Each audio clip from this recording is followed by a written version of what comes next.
Okay, while I'm on a roll today, let's go ahead and knock out money to close. That is almost always the catch that causes closings to delay.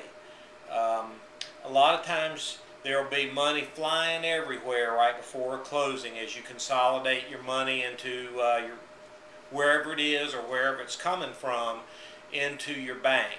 But let me tell you how it needs to work.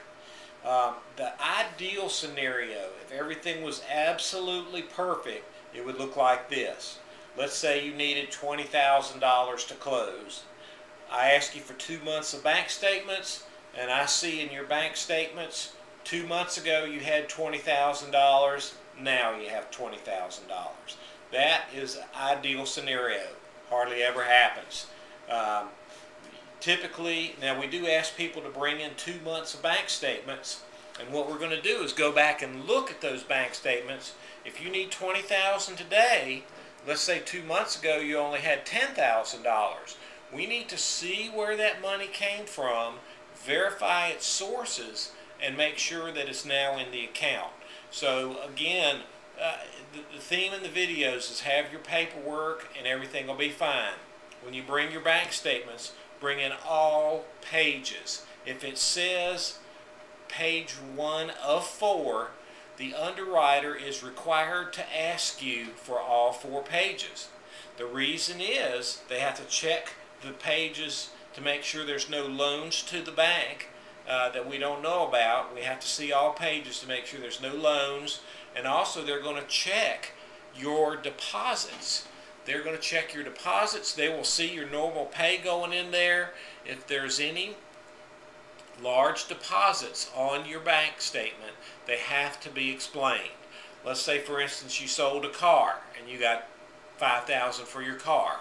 They'll ask for a bill of sale on the car, a copy of the check where the person gave it to you, and a new bank statement showing your $10,000 plus your $5,000 deposit and the total, the totals.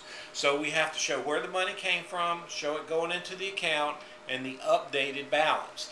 And this is where it throws people off, because a lot of times you're assembling your money from different sources. You may be selling a car, you may be cashing in an investment, you maybe got a gift from a relative, or there's many things. Money's flying everywhere. Make sure you keep a paper trail of everything and do it sooner rather than later. If you wait for the last minute to do stuff, it compresses in and it jeopardizes your closing time frame.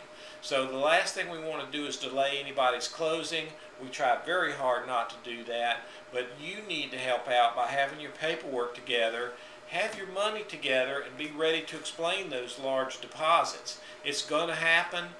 This is 2011. The level of scrutiny on the documents is very high.